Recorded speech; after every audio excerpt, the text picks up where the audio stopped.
संत जनाबाई यांचा जन्म 1258 मध्ये महाराष्ट्रातील बीड जिल्ह्यातील गंगाखेड या छोट्याशा गावात झाला होता.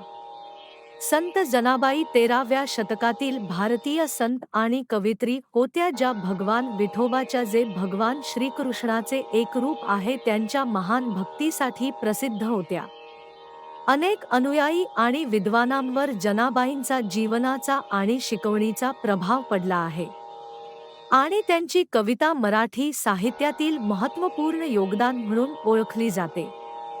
जनाबाईंचा आध्यात्मिक मार्ग भक्ती चळवळीचे उदाहरण देतो, ज्यात मुक्तीची पद्धत म्हणून भक्ती आणि देवावरील प्रेमाच्या महत्त्वावर जोर दिला जातो.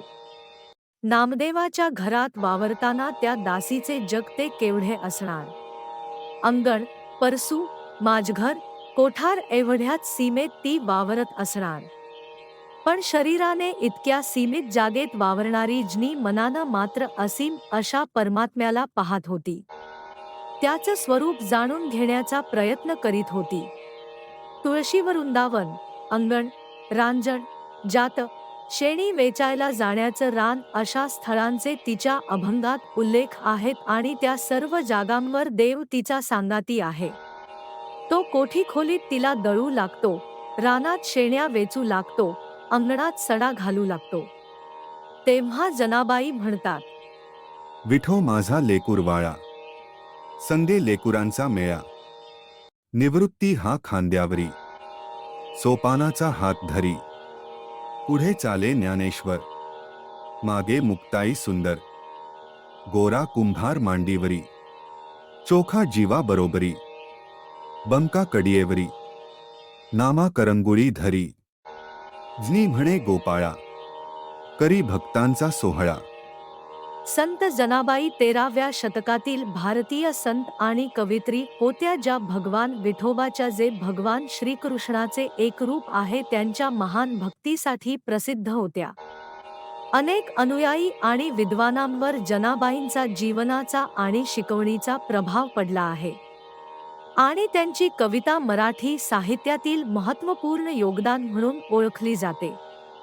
जनाबाईंचा आध्यात्मिक मार्ग भक्ती चळवळीचे उदाहरण देतो, ज्यात मुक्तीची पद्धत म्हणून भक्ती आणि देवावरील प्रेमाच्या महत्त्वावर जोर दिला जातो.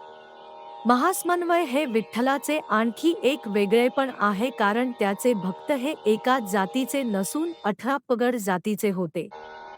ह्या सर्व भक्तांचे एक श्रद्धास्थान म्हणजे विठ्ठल. ह्यांच्या भक्तीच्या आड जात, पात, धर्म, पंथ येत नव्हता. विठ्ठलाचे नामस्मरण करणे, त्याच्या भक्तीत तल्लीन होणे हेच या भक्तांना माहीत होते. या भक्तांनी आपले सर्वस्व विठ्ठलाला अर्पण केले होते. ह्या सर्व भक्तांचा विठ्ठल श्वास झाला होता. विठ्ठलानेही अप्रिमित भक्तीने भारावलेल्या आपल्या भक्तांना दर्शन दिले. सर्व संत वेगवेगळ्या जातीचे असले तरी सर्वांसाठी विठ्ठल हा देव झाला होता. विठ्ठलानेच आपल्या प्रेमाने या सर्वांना एकत्र बांधले होते. भक्तीच्या धाग्याने एकत्र गुंफले होते. विठ्ठलानेच हा भक्तांचा समन्वय साधला आहे. संत जनाबाईने अभंगाच्या शेवटच्या कडव्यात म्हणाले आहे की, जनी म्हणे गोपाळा, करी भक्तांचा सोहळा. विठ्ठलाचे भक्त हे सर्व जातीचे, धर्माचे असतात. ह्या भक्तांना विठ्ठलाची भक्ती करणे, त्याचे नामस्मरण घेणे हाच धर्म माहीत असतो. विठ्ठलापुढे सर्व भक्त एकच असतात.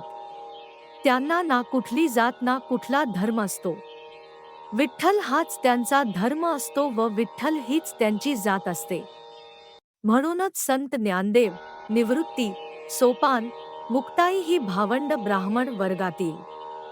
संत गोरा हा कुंभार, संत सावता हा माळी, संत बंका हा महार, संत सेना हा न्हावी, संत भागू महारे, गणिकेच्या पोटी जन्मलेली संत कान्होपात्रा, संत नामदेव शिंपी, संत नरहरी सोनार, ही सर्व 18 पगड जातीची संत मंडळी विठ्ठलाच्या छत्राखाली एकत्र येत व आपली जात, धर्म विसरून विठ्ठलाच्या भक्तीत, नामस्मरणात तल्लीन होत.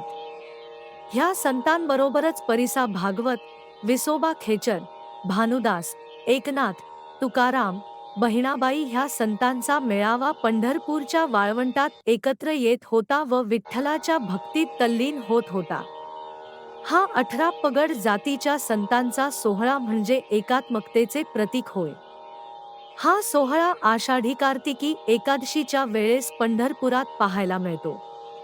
सर्व संत मंडळी आपल्या लाडक्या विठुरायाच्या दर्शनाला पंढरपुरापर्यंत येतात. चंद्रभागेमध्ये स्नान करतात.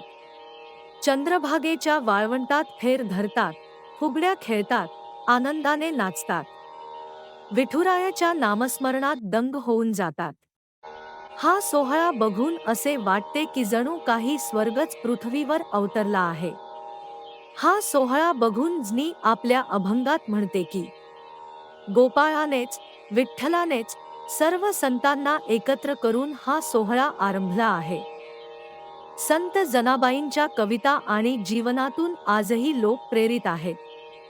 अनेक पिढ्यांपासून त्यांचे भगवान विठोबा आणि त्यांचे गुरु संत नामदेव यांना केलेले समर्पण आशा आणि आध्यात्मिक नेतृत्वाचे प्रतीक आहे. जनाबाईंनी त्यांच्या स्त्रीत्व आणि सांस्कृतिक अपेक्षांमुळे आलेल्या अडथळ्यांना जुमानता, वचनबद्धता आणि विश्वासाचा वारसा मागे ठेवून आध्यात्मिक शोधात सातत्य ठेवले. विठ्ठल म्हणाले, जानीचे श्लोक लिहिण्यात मला आनंद झाला आणि जो कोणी तिचे श्लोक वाचेल त्याला मी आशीर्वाद देईन आणि त्यांना त्यांच्या कौटुंबिक जीवनात कोणतीही संकटे येणार नाही.